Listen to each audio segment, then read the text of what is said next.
Hello dear, Namo Namo. कैसे आप लोग? आज हम लोग सेतु माह कार्यक्रम के अंतर्गत कक्षा 6वीं के संस्कृत विषय के सप्ताह 4 की गतिविधियों को पढ़ेंगे। आज हम भाग 3 पढ़ेंगे, जिसमें अव्यय पद हैं। अव्यय पदान, जिन शब्दों में किसी भी प्रकार का परिवर्तन न हो उसे अव्यय पद कहते हैं, यानी किसी भी प्रकार का चेंज न हो। यथा, जैसे, आत्र, तात्र, कुत्र, तथा, च, अन्यत्र, इन शब्दों में किसी भी प्रकार का परिवर्तन नहीं होता है। अव्यय पद है। अत्र मीन्स यहाँ पर, तत्र मीन्स वहाँ पर, कुत्र मीन्स कहाँ पर, अन्यत्र मीन्स दूसरी जगह, तथा मीन्स और, च मीन्स और, किम मीन्स क्या, कति मीन्स कितना, कदा मीन्स कब, कुतः मीन्स कहाँ से, कथम मीन्स कैसे, किमर्थम मीन्स किस लिए। इस तरह से इसका प्रयोग कैसे करते हैं। अत्र मीन्स यहाँ पर नदी के लिए प्रयोग करते हैं, तत्र मीन्स वहाँ पर दूर के लिए प्रयोग करते हैं, कुत्र मीन्स कहाँ पर प्रश्नवाचक है, अन्यत्र मीन्स दूसरी जगह, तथा मीन्स और, च मीन्स और, किम मीन्स क्या प्रश्नवाचक है, कुतः मीन्स कहाँ से प्रश्नवाचक है, कति मीन्स कितना संख्यावाची प्रश्नवाचक है, कदा मीन्स कब समयवाचक प्रश्नवाचक है, किमर्थम मीन्स किस लिए प्रश्नवाचक शब्द है, कथम मीन्स कैसे प्रश्नवाचक शब्द है। तो इसे आप लिख लेंगे और इसे पढ़ेंगे तो आप इसे जल्दी ही सीख लेंगे। अव्यय पदान, यहाँ पर हम अत्र, तत्र, कुत्र, अन्यत्र, तथा इन सब के बारे में पढ़ेंगे। चलिए देखते हैं। अत्र, अत्र मीन्स यहाँ पर, से अत्र पठति, वह यहाँ पर पढ़ता है, ई से अत्र लिखति, यह यहाँ पर लिखता है, कै अत्र धावति, कौन यहाँ पर दौड़ता है, बालक कै अत्र क्रीडति, बालक यहाँ पर खेलता है। इस तरह से अत्र का प्रयोग होगा। अब तत्र, तत्र मीन्स वहाँ पर, से तत्र पठति, वह वहाँ पर पढ़ता है, ई से तत्र लिखति, यह यहाँ पर वहाँ पर लिखता है, यह वहाँ पर लिखता है, कै तत्र धावत है, कौन वहाँ पर दौड़ता है, बालक तत्र क्रीडति, बालक वहाँ पर खेलता है। इस तरह से तत्र का प्रयोग होगा। कुत्र, कुत्र मीन्स कहाँ पर, स कुत्र पठति, वह कहाँ पर पढ़ता है, ई से कुत्र लिखति, यह कहाँ पर लिखता है, कै कुत्र धावति, कौन कहाँ पर दौड़ता है, बालक कुत्र क्रीडति, बालक कहाँ पर खेलता है। इस तरह से हम कुत्र का प्रयोग करेंगे। अन्यत्र मीन्स दूसरी जगह, से अन्यत्र पठति, वह दूसरी जगह पढ़ता है, ई से अन्यत्र लिखति, यह दूसरी जगह लिखता है, कै अन्यत्र धावति, कौन दूसरी जगह दौड़ता है, बालक अन्यत्र क्रीडति, बालक दूसरी जगह खेलता है। इस तरह से हम अन्यत्र का प्रयोग करेंगे।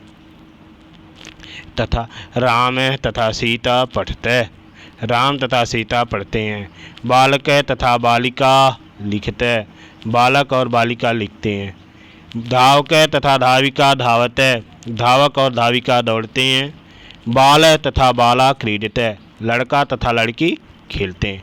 इस तरह से हम तथा का प्रयोग करेंगे। अव्यय पदानि में आज च, किम, कति, कदा, कुतः का प्रयोग यहाँ होगा। कुतः मीन्स कहाँ से, स कुतः पठति, वह कहाँ से पढ़ता है, ई से कुतः लिखति, यह कहाँ से लिखता है, कै कुतः धावति, कौन कहाँ से दौड़ता है, बालक कुतः क्रीडति, बालक कहाँ से खेलता है। इस तरह से हम कुतः का प्रयोग करेंगे। कुतः मीन्स कहाँ से। कति, कति मीन्स कितनी संख्या के लिए, कति पठन्ति कितनी पढ़ती हैं, कति लिखन्ति कितनी लिखती हैं, कति धावन्ति कितने दौड़ते हैं, बालका कति क्रीडन्ति, कितने बालक खेलते हैं। इस तरह से हम कति का प्रयोग करेंगे। किम, किम मीन्स क्या, सह किम पठति, वह क्या पढ़ता है, ई से किम लिखति, यह क्या लिखता है, बालिका किम धावति, क्या बालिका दौड़ती है, बालक किम क्रीडति, क्या बालक खेलता है। इस तरह से किम का प्रयोग होगा। कदा मीन्स कब, स कदा पठति, वह कब पढ़ता है, ई से कदा लिखति, यह कब लिखता है, बालक कदा धावति, बालक कब दौड़ती है, बालिका कदा धावते, बालिका कब दौड़ती है। बालकः कदा क्रीडति, बालक कब खेलता है। इस तरह से कदा का प्रयोग होगा। राम सीता च पठते, राम और सीता पढ़ते हैं। बालकः बालिका च लिखते, बालक और बालिका लिखते हैं। धावकः धाविका च धावते, धावक और धाविका दौड़ते हैं। बालः बाला च क्रीडते, लड़का और लड़की खेलते हैं। च और का प्रयोग वैसे हिंदी वाक्यों में बीच में होता है, लेकिन संस्कृत के वाक्यों में च का प्रयोग बाद में होता है। च मीन्स और होता है। इसे भी आप एक दो बार लिखेंगे और पढ़ेंगे तो यह आपके अधिगम में आ जाएगा। कथम किमर्थम, किमर्थम मीन्स किस लिए। स किमर्थम पठते, वह किस लिए पढ़ता है। इसे किमर्थम लिखते, यह किस लिए लिखता है। धावकः किमर्थम धावते, धावक किस लिए दौड़ता है। बालकः किमर्थम क्रीडति, बालक किस लिए खेलता है। इस तरह से किमर्थम का प्रयोग हुआ। कथम, कथम मीन्स कैसे। कथम पठन्ति, कैसे पढ़ते हैं। कथम लिखन्ति, कैसे लिखते हैं। कथम धावन्ति, कैसे दौड़ते हैं। बालका कथम क्रीडन्ति, बालक कैसे खेलते हैं।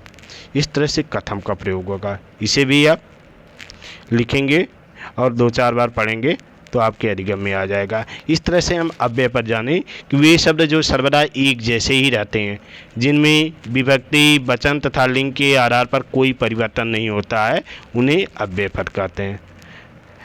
श्लोक है सदिशं तिषु लिंगेषु सर्वासु च विभक्तिषु वचनेषु च सर्वेषु यन्वेति तदव्ययम्।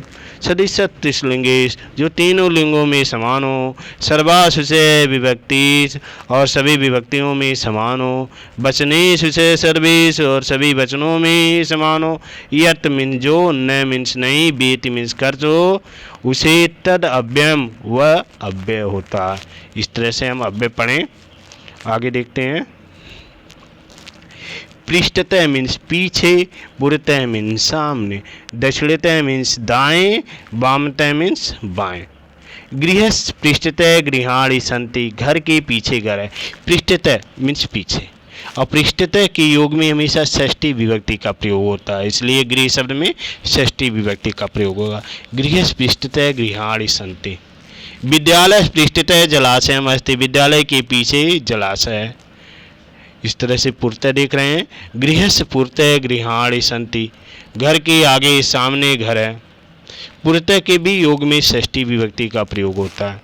विद्यालय पुरतः जलाशयम् अस्ति, विद्यालय के सामने जलाशय है। दक्षिणतः, दक्षिणतः मीन्स दाएं। गृहस्थ दक्षिणतः गृहाणि सन्ति, घर के दाएं घर है। दक्षिणतः के योग में भी षष्ठी विभक्ति का प्रयोग होता है। विद्यालय दक्षिणतः जलाशयम् अस्ति, विद्यालय के दक्षिण में दाएं में जलाशय है। इस तरह से हम दक्षिणतः का प्रयोग पढ़ें। दक्षिणतः मीन्स दाएं, तो वामतः, वामतः मीन्स बाएं। गृहस्थ वामतः गृहाणि सन्ति, घर के बाएं घर है। विद्यालय वामतः जलाशयम् अस्ति, विद्यालय के बाएं जलाशय। यहाँ वामतः के योग में भी षष्ठी विभक्ति का प्रयोग होता है। वामतः के पहले षष्ठी विभक्ति प्रयोग करते हैं। इस तरह से इसे भी आप लिखेंगे और दो चार बार पढ़ेंगे तो यह भी आपके अधिगम में आ जाएगा। आगे देखते हैं। ऊपरी अधः, ऊपरी, ऊपरी मीन्स ऊपर।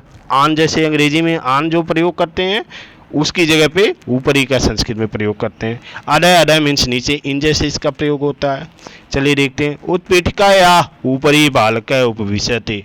मेज, उत्पीठिका मीन्स मेज के ऊपर बालक बैठा। ऊपरी के योग में भी षष्ठी विभक्ति का प्रयोग होता है। विद्यालय ऊपरी कपोता सन्ति, विद्यालय के ऊपर कबूतर हैं।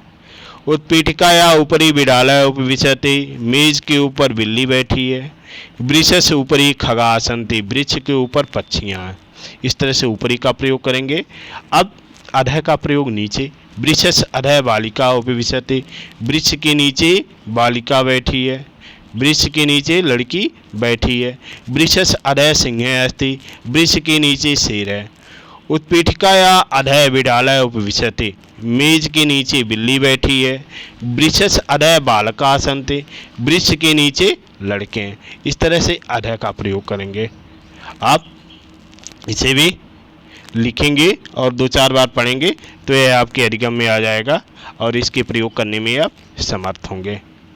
धन्यवाद। आज बस इतना ही, फिर मिलते हैं अगले वीडियो में।